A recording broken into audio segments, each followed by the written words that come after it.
The glass elevator at Morgan Technologies rose smoothly to the gleaming tower, each floor marking another step toward a moment I'd planned for 2 years. I adjusted my simple gray blazer, purchased from a department store, nothing like the designer suits surrounding me in this corporate cathedral of steel and glass. Going up, a man in an impeccable navy suit stepped in, barely glancing at me. I nodded, letting him assume I was just another low-level employee. If he only knew. My phone buzzed, another text from Marcus, my brother. "Where are you? Remember what we discussed. Stay in the back. Don't draw attention. This is my night." I didn't respond. Instead, I watched the floor numbers climb. 38, 39, 40. The top floor boardroom awaited, where Morgan Technologies would be announcing their new senior vice president of operations. My brother Marcus, the golden child, was about to receive the promotion he'd been bragging about for weeks. Growing up, Marcus had always been our parents' pride and joy. While I'd buried myself in business books and studied late into the night, he charmed his way through life with an easy smile and calculated charisma. "Why can't you be more like your brother?" became the soundtrack of my childhood. When I got accepted to business school, Marcus told everyone I was hiding in academia, while he was making real moves in the corporate world. When I completed my MBA, he dismissed it as just paper compared to his real-world experience. The elevator dinged at the 45th floor. As I stepped out, memories of last month's family dinner surfaced. Sarah's still playing at being a professor, Marcus had announced, cutting into his steak. While I'm about to become the youngest SVP in Morgan Technologies history. Mom beamed at him. "We're so proud of you, sweetheart." Some people, she glanced my way, just aren't cut out for the corporate world. Dad nodded sagely. Academic life suits Sarah. Safe, predictable. Not everyone can handle the pressure of real business. I'd said nothing, just smiled and ate my dinner. Let them think what they wanted. They had no idea that while I was hiding in academia, I'd been building something much bigger. Now, walking through the sleek hallways of Morgan Technologies, I felt the weight of the documents in my briefcase. 2 years of careful planning, strategic investments, and quiet negotiations had led to this moment. The boardroom doors loomed ahead.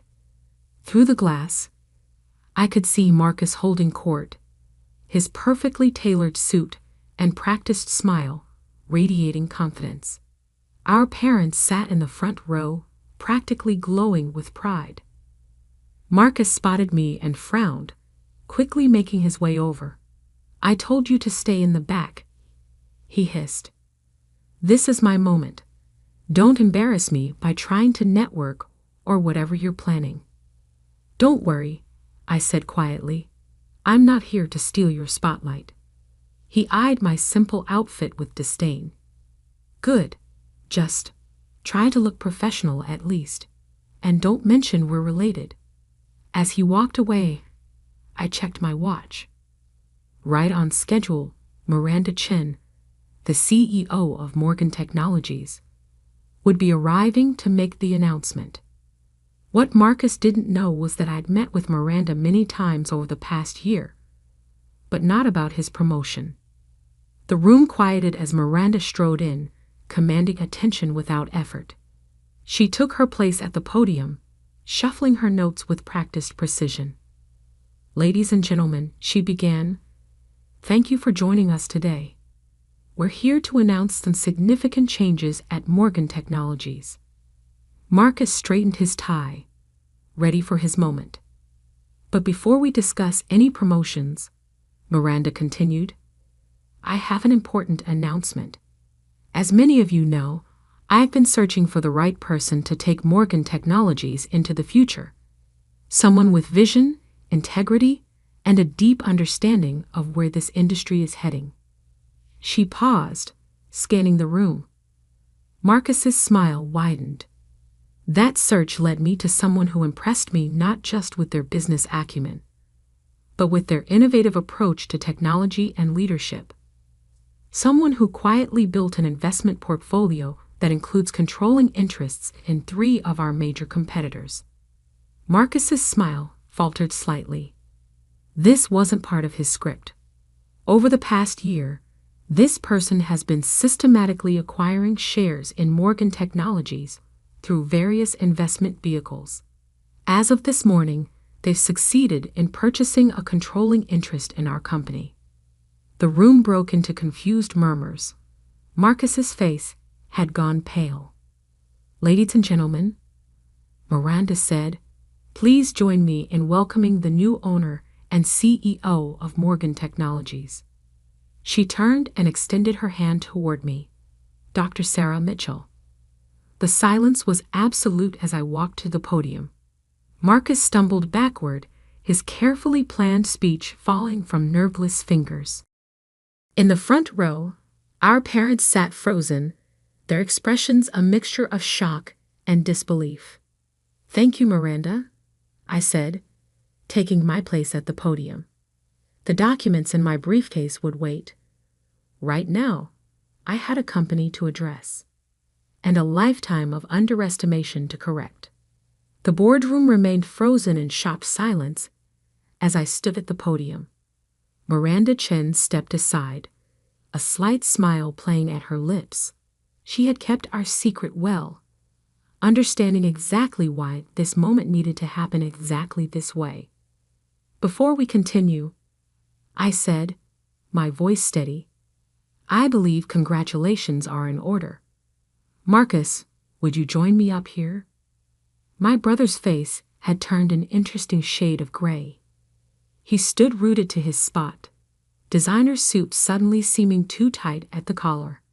Our parents remained motionless in their front row seats, mother's perfectly manicured hands gripping her purse so tightly our knuckles had gone white. "Marcus," I repeated, letting authority fill my voice, "please." He moved woodenly toward the podium, each step looking like it physically pained him. The whispers had started now, rippling through the crowd as people connected the dots between our shared last name. "As you all know," I continued, "Marcus was to be announced as your new Senior Vice President of Operations today." I paused, letting the tension build. That announcement will still be going forward, though with some adjustments. Marcus's head snapped up, hope and confusion warring on his face.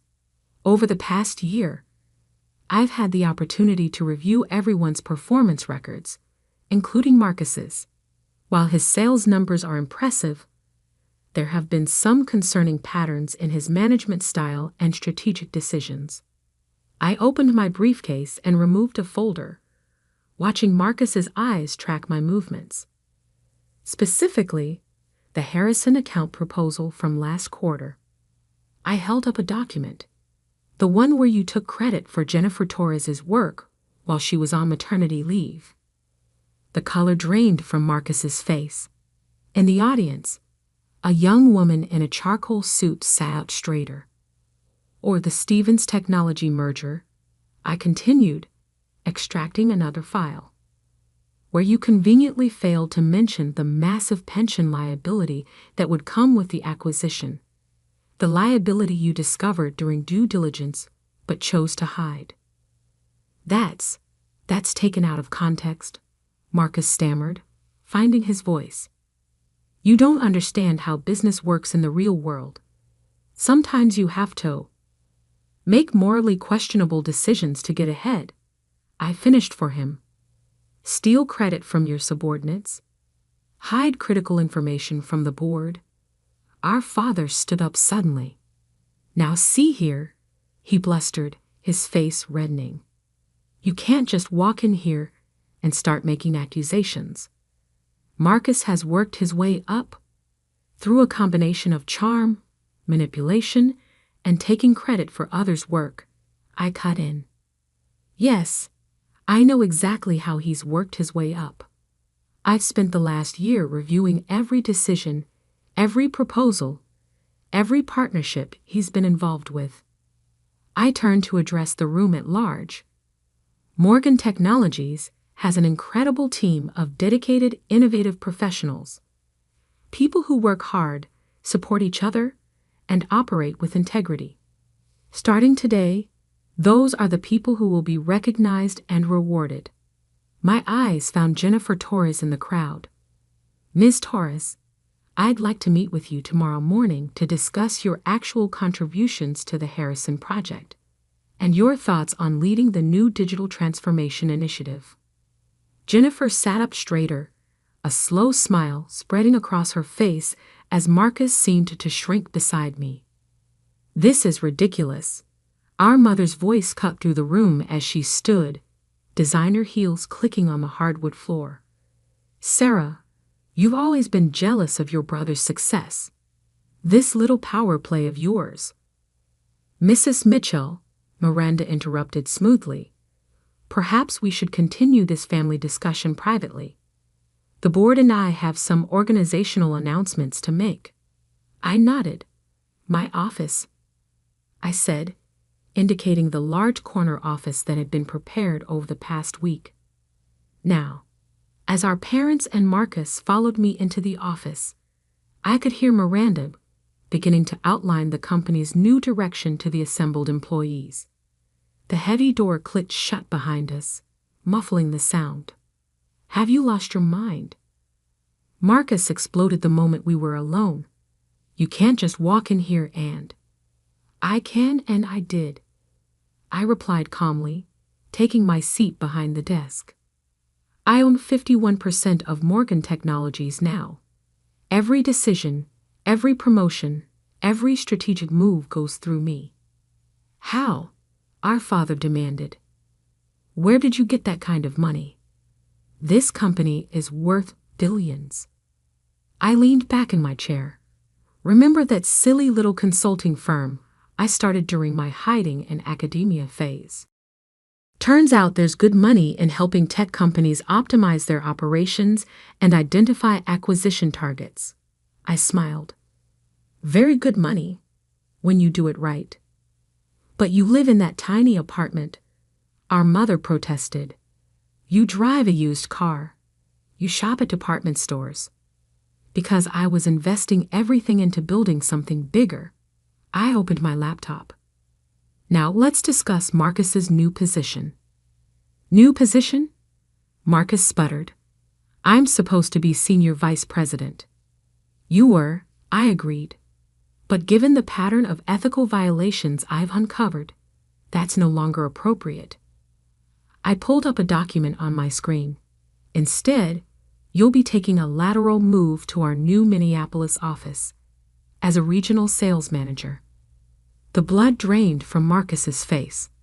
Minneapolis? Sales manager? You can't do this to me. Minneapolis is lovely this time of year, I said mildly. Though I hear the winters are quite cold, you might want to invest in a good coat. Department stores have some excellent options. Our father slammed his hand on my desk. This is outrageous. We'll fight this. The board won't stand for. The board, I cut in, has already approved all personnel changes. They've known about this transition for weeks. Only the three of you were kept in the dark. I stood up, straightening my simple blazer. You have until the end of the day to clear out your office, Marcus. Your flight to Minneapolis leaves tomorrow morning. First class, of course. I'm not completely heartless. And if I refuse? Marcus challenged, though his voice shook slightly. Then you can explain to potential employers why you were terminated for ethical violations. Your choice. I checked my watch. Now, if you'll excuse me, I have a company to run. As they filed out of my office, shoulders slumped in defeat, I caught a glimpse of my reflection in the window. The simple gray blazer didn't look so plain anymore.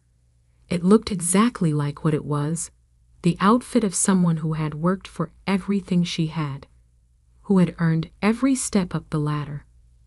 But my day wasn't done yet. Not even close. Because what my family didn't know was that Morgan Technologies was just the beginning. The real changes, the ones that would reshape not just our family dynamic, but the entire industry, were still to come. I picked up my phone and dialed a familiar number. "Everything's in place," I said when the line connected. Time for Phase 2. 3 months after taking control of Morgan Technologies, I sat in my office reviewing quarterly reports. The Minneapolis weather update on my screen showed heavy snow. I wondered if Marcus had bought that winter coat yet. A soft knock on my door interrupted my thoughts. "Come in," I called, already knowing who it would be. Jennifer Torres entered, carrying a tablet and looking considerably more confident than she had 3 months ago. As the new head of digital transformation, she'd already implemented changes that had increased efficiency by 30%. "The Stevens technology audit is complete," she reported, taking a seat. "You were right about the pension liability being just the tip of the iceberg.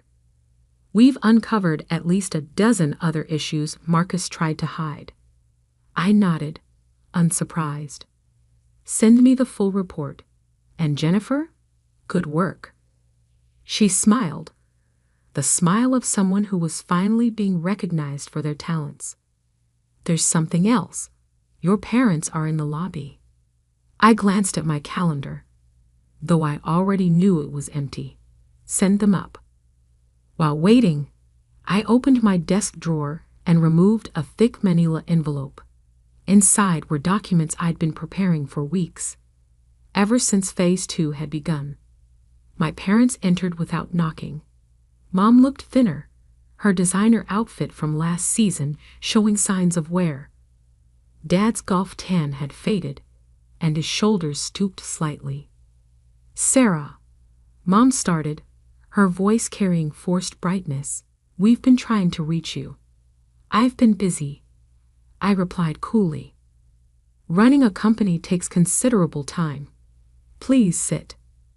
They settled into the chairs across from my desk, looking uncomfortable. The silence stretched. "It's about Marcus," Dad finally said. "He's struggling in Minneapolis. His performance reports reflect that." I agreed. "His sales numbers are well below target. He's not used to the cold," Mom interjected quickly. "And that tiny apartment.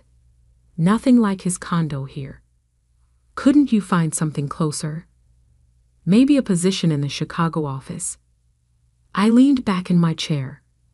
"Has Marcus mentioned why his numbers are down?" They exchanged glances. Dad cleared his throat. "He says the clients there are different, more demanding." "They're not different," I said. "They just expect actual results, not empty promises and stolen ideas. Marcus can't coast on charm there because I specifically instructed the regional director to verify all his work." That's harassment," Dad sputtered. "That's accountability," I corrected, something Marcus has never had to face before. I opened the manila envelope.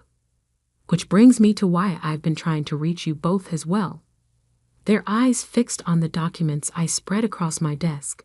Property records, bank statements, investment portfolios. When I was reviewing Marcus's financial records, I found some interesting transactions. I continued. "Large transfers from your accounts to his, dating back 5 years.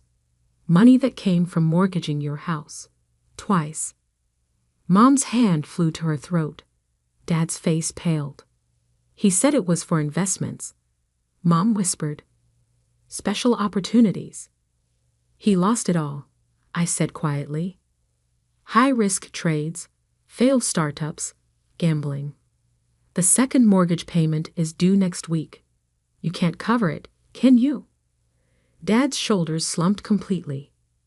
We We were hoping that I would bail you out, I finished. Like you bailed him out, over and over, while telling me I didn't understand real business. Tears welled in Mom's eyes. Sarah, please. We'll lose the house. I pulled out another document. This is a proposal. Morgan Technologies will purchase your house at market value, clearing both mortgages. You can continue living there, paying rent at 30% below market rate. Their eyes widened with hope. But, I continued, there are conditions. First, you'll both attend financial management counseling. Second, you will not send any more money to Marcus. And third, I met their eyes firmly. You will acknowledge, in writing, how you've treated me all these years. That's blackmail, Dad protested weakly. That's accountability, I repeated.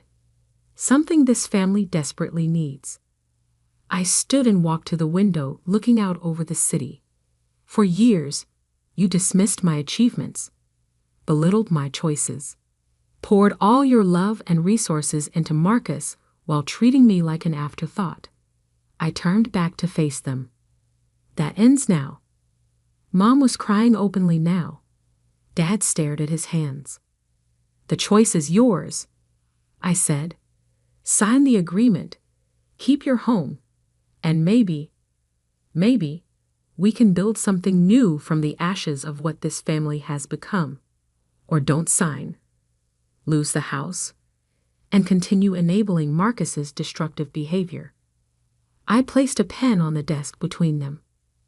But understand this, I'm not doing this for revenge. I'm doing this because sometimes love means forcing people to face hard truths. The silence stretched for a long moment. Then slowly, Dad reached for the pen. As they signed, my phone buzzed with a text from Minneapolis. Marcus had finally hit rock bottom, admitting to his regional director that he needed help. I'd already arranged for him to enter a program that would address his gambling addiction and teach him actual business ethics. Looking at my parents, I saw something I'd never seen before in their eyes when they looked at me. Respect.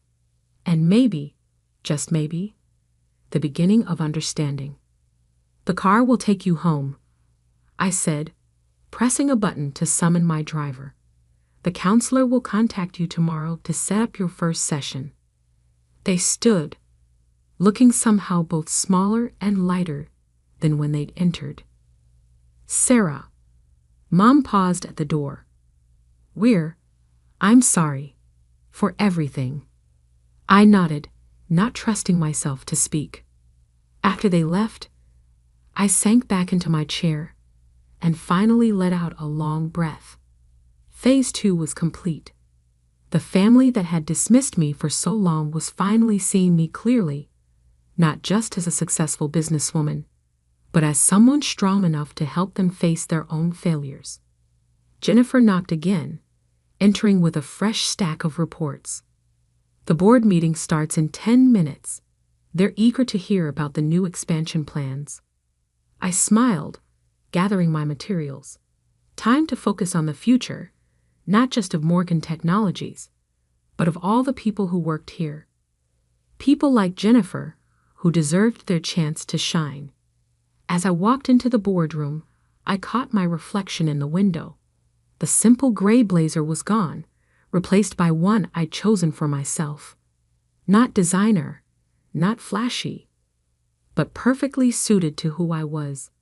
Someone who had built success on substance rather than style.